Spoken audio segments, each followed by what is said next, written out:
अब यहाँ पर देखिए पेज नंबर 84 निकालें। दो गाथाएं एक साथ आई हैं। विषय बहुत अच्छा है, समझने का है, सैद्धांतिक है और सभी को ये पढ़ने में बातें आती नहीं है, लेकिन पढ़ना चाहिए। समय सार जैसे महान ग्रंथ की गाथाएं हैं, एक साथ दो गाथाएं रखी गई हैं। मिलान करें आप। ध्यानमय निश्चय प्रतिक्रमण आदि। ध्यानमय निश्चय प्रतिक्रमण आदि। व्यवहार प्रतिक्रमण आदि तो अपन जानते हैं, व्यवहार प्रतिक्रमण वगैरह तो जानते, लेकिन ध्यानमय प्रतिक्रमण क्या है और प्रतिक्रमण कब करना और कब नहीं करना, ये सारी बातें स्पष्ट की गई हैं। बहुत गहरी व्याख्या है, लेकिन आपको ध्यान से सुनना है। उच्चारण पहले कराते हैं। पडिकमनम पडिशरणम पडिहरणम धारणा नियत्तीय निंदा गरुहा सोही अट्टिव्यो हो दिविस कुंभो अपडिकमनम अपडिशरणम अपडिहारो अधारणा चेव अनियत्तीय निंदा गुरुहा सोही अमय कुंभो। समय सार ग्रंथ से 328 और 329वें नंबर की गाथा है। समय सार ग्रंथ वैसे भी सभी लोग नहीं पढ़ पाते हैं, पढ़ाने वाले भी कभी कभार मिलते हैं। पंडितों से पढ़ने में व्याख्याएं उस तरह की स्पष्ट नहीं हो पाती, क्योंकि पंडित अपने हिसाब से समझाएगा, लेकिन मुनिजन जिस मार्ग में लगे हैं फिर वो तलस्पर्शी उस बात को बता भी सकते हैं, समझ में भी आता है, क्योंकि त्याग की बात को त्यागी ही अच्छे तरीके से बता सकता है। फर्क पड़ता है। हाँ, जिसकी चर्या जो नहीं है उसमें वो बचाव करके चलेगा। हाँ हाँ, है तो आपकी बात सही, लिखा भी सही, लेकिन अब पंचम काल है ना, अब पंचम काल की दुहाई दे करके वो शॉर्टकट निकाल लेता है। लेकिन नहीं, चाहे काल चतुर्थ काल हो चाहे काल पंचम काल हो, मुनि के धर्म में कोई अंतर नहीं किया गया। उत्कृष्टता, मध्यमता और जघन्यता तो चौथे काल में भी थी। बाहुबली 1 बरस के लिए खड़े हुए तो सभी मुनि 1 साल के लिए खड़े होंगे, ऐसा कोई नियम लिखा है क्या? आदिनाथ 6 महीने उपवास करके ध्यान किए तो सभी महाराज 6 महीना ही करें उसके बाद उठें, ऐसा नियम है क्या? नहीं, ऐसा नियम नहीं है। जब नियम नहीं है तो उनने काय को किया? अच्छा किया उन्होंने। वो तो और 2-4 साल करते तो भी अच्छा मानते। क्यों? क्योंकि तप जितना अधिक किया जाए उतना ही अच्छा है। लेकिन सभी उतना ही करें या उतना कर पाए, ये तो संभव नहीं है। फिर मूल क्या आवश्यक है? मूल आवश्यक है जिस दिन दीक्षा ग्रहण करोगे उपवास करो, करना चाहिए। त्याग पूर्वक साधना का शुभारंभ होता है। करते भी हैं। मान लीजिए कोई राजा महाराजा मध्याह्न बेला में वंदना के लिए गए, अब सुबह नाश्ता तो कर सकते हैं, भोजन भी करके निकले हों को, भाई तैयारी से चलेंगे, वंदना करने जा रहे वो तो वंदना करने में कोई उपवास का नियम है क्या कि उपवास करके जाएंगे तब दर्शन करेंगे? ऐसा तो नहीं है। ग्रस्त है, समय के अनुसार आवश्यकता के अनुसार कुछ लेकर के जा सकता है। और मान लीजिए खा पी करके गया, वो महाराज जी का उपदेश सुन लिया, भगवान का उपदेश सुन लिया, और उसी समय उसको वैराग्य के भाव हो गए, अब क्या कहेगा, अब कल उपवास करके आएंगे फिर दीक्षा लेंगे, हैं?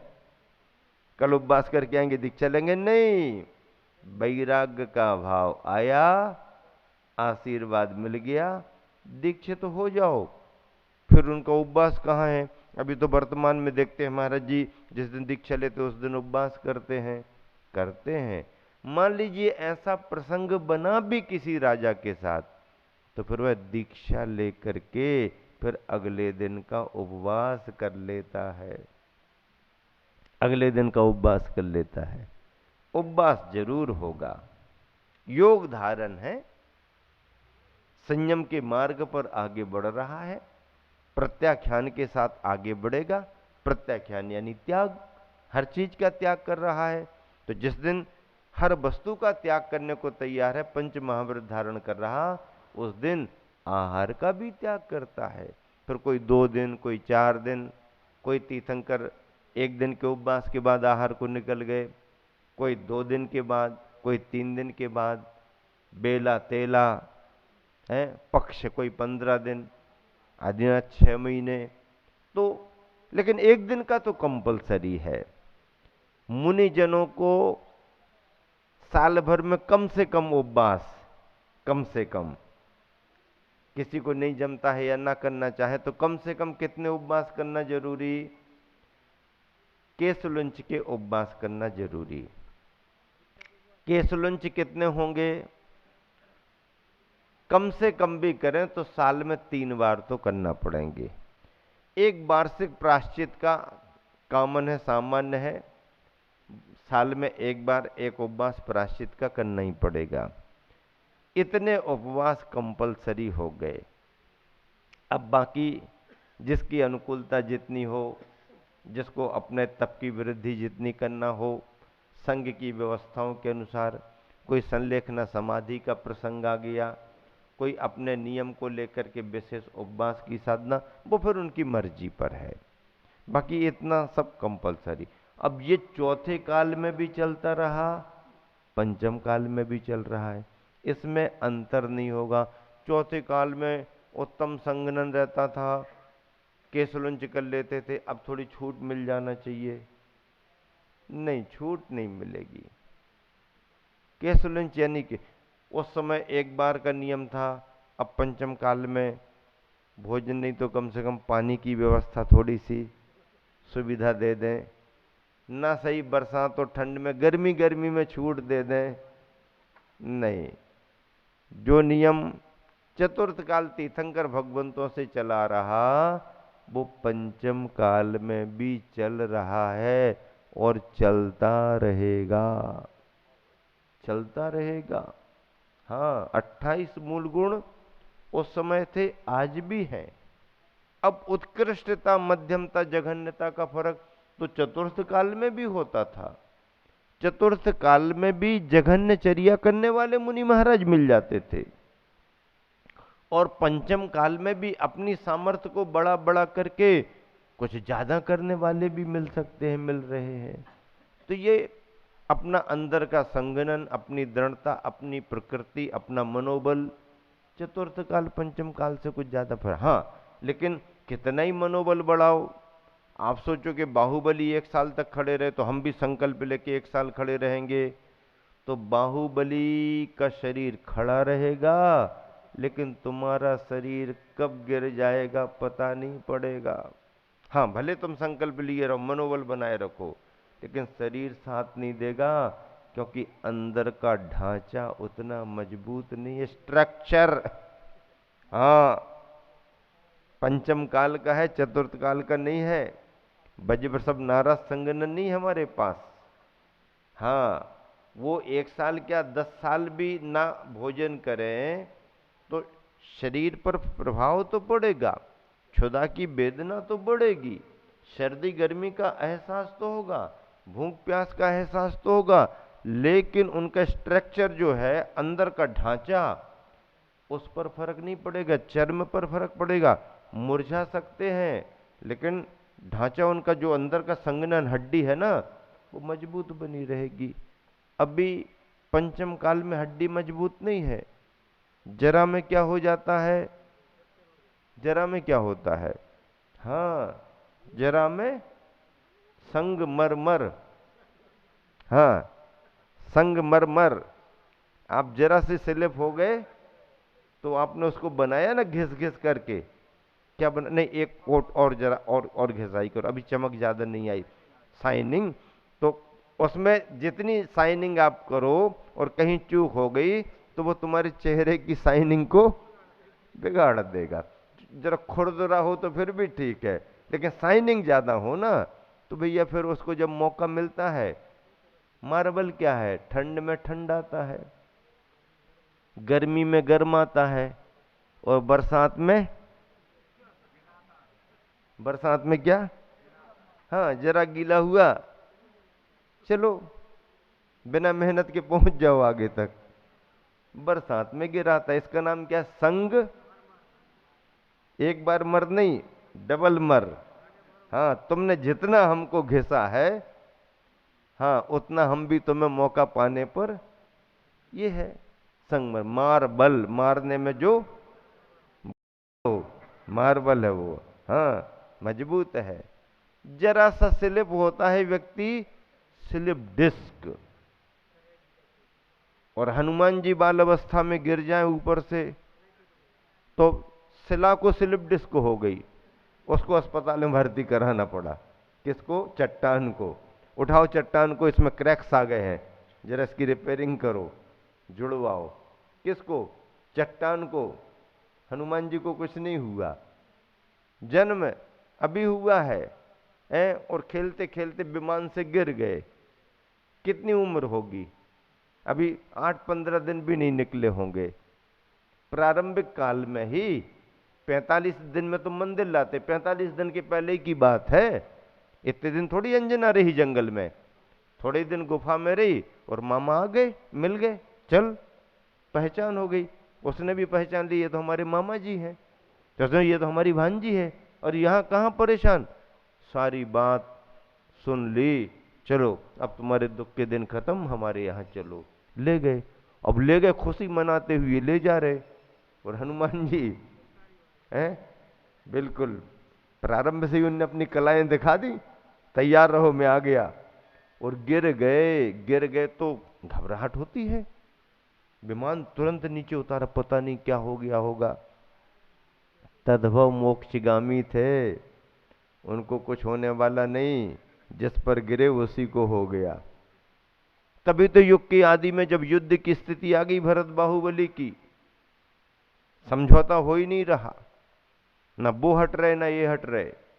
मंत्रियों ने सलाह की मिलकर के दोनों पक्षों के कि भैया अपन समझदारी से काम करो, ये दोनों भैया हैं, दोनों स्वाभिमानी हैं, अपनी अपनी जिद पर अड़ चुके हैं, अपन कुछ नहीं कर सकते हैं, तो क्या करो, अपन तो ऐसा करो, अपनी अपनी सेनाओं को बचाओ, ये नरसंहार व्यर्थ में मत कराओ। तो क्या निवेदन करें? ये निवेदन करें कि हे स्वामी, ये आपके घर की लड़ाई है, आप ही आपस में निपट लो और जिसके पास झंडा जाए हम सब वहां पर आ जाएंगे। आप तय कर लो, काहे को हम लोगों को फंसा रहे, क्यों हमको उलझा रहे। ये आपका घरू मामला है, अंदरूनी मामला है, ये कोई सैनिक शक्ति प्रयोग करने की कोई जरूरत नहीं है। आप तीर्थंकर के पुत्र हैं, चरम शरीरी हैं, तद्भव मोक्षगामी हैं, आप मुनि बनेंगे, आप मोक्ष जाएंगे, हम सबको मालूम है। अब जब ये मालूम है फिर ये काय को कराओ, चाहे तुम राजा बन जाओ चाहे तुम राजा बन जाओ, हमारे लिए तो दोनों राजा हैं। मंत्रियों ने कितना बुद्धिमानी से काम किया, और उनकी बुद्धिमत्ता को दोनों ने भी महत्व दिया कि ये मंत्रीगण सही कह रहे हैं, ये मंत्रीगणों का कहना सही है। तो फिर आप ही बताओ, हम दोनों अपने में कैसे कैसे तय करें कि कौन कितना क्या। तो नीति युद्ध रख लो, दृष्टि युद्ध रख लो, मल्ल युद्ध रख लो, जल पानी में जाकर के युद्ध कर लो, करो, किसी को कोई परेशानी। 2 घंटे 4 घंटे लड़ते रहो ना पानी में, हमें क्या करें, हम देखेंगे, हम तो ताली बजाते रहे आप 2 खिलाड़ी और मैदान में हम ताली बजा रहे, हमें क्या करना, चाहे भरत आगे आए चाहे बाहुबली। दृष्टि युद्ध करो, मल्ल युद्ध करो ना। आप तो दोनों क्षत्रिय हो ना, बलशाली हो, पिता से तुमको सब कुछ मिला है, करो, हम लोग देखेंगे। ऐसे तीनों युद्ध निश्चित कर दिए। और जब बड़ा हार गया, पराभव हो गया, तो गुस्सा आ गई, तो अनीति में चला गया। किस में चला गया? अनीति में चला गया। अनीति में गया तो पुण्य भी थोड़ा कम पड़ गया। चक्र गया तो, लेकिन चक्र ने भी हाथ जोड़ दिए कि भैया ये आपस का मामला है, हमारे को हमारी शक्तियों से ये आदेश नहीं है कि वंश का घात करो, और कहीं आप भेजो तो मैं जा सकता हूं, लेकिन ये तुम्हारा घर है, सगा भाई है, मैं घात नहीं कर सकता। चक्र भी वापस लौट आया। दोनों महापुरुष खड़े हैं आमने सामने, देखो पुण्य दोनों का है, ऐसा थोड़ी है। वो चक्रवर्ती थे तो चक्रवर्ती थे, लेकिन वो भी तो पहले कामदेव थे। हाँ, तुम चक्रवर्ती हो तो हम कामदेव हैं, पिता तीर्थंकर हैं, सब कुछ उनके पास है। लेकिन बाहुबली पिताजी से भी थोड़े ऊंचे, पद में नहीं, पद में नहीं, कद में, कद में पद में नहीं, कद में, हाइट में, और भरत से भी ऊंचे। उसका फायदा उनको मिला, उसका फायदा उठाया उन्होंने, पुण्य था उनका। लेकिन अहिंसा के रूप में युद्ध हुआ, दृश्य ही बदल गया, फिर दृश्य ही बदल गया। तद्भव मोक्षगामी, मुनि बनकर के मोक्ष जाना है, मंत्रियों ने तय कर लिया। नहीं, अपने को हिंसा के मार्ग पर आगे सैनिकों को नहीं बढ़ाना। सबके घर परिवार हैं, सबके परिवार सुरक्षित रहे, ये सुरक्षित रहे। और युग के आदि में ऐसा हुआ होता है। और ये सब चतुर्थ काल की बातें हैं। पंचम काल में अब वो चीज नहीं, शरीर में क्षमता नहीं, धैर्य भी नहीं है, हर बात में जल्दबाजी, सहन शक्ति नहीं है। और आज के समय खाद्य सामग्रियां भी जो मिल रही, उनमें भी सब मिलावट, ओरिजिनलिटी नहीं, शक्ति सामर्थ्य नहीं, उसका प्रभाव है। इस तरह से मूल विषय आपको समझना है।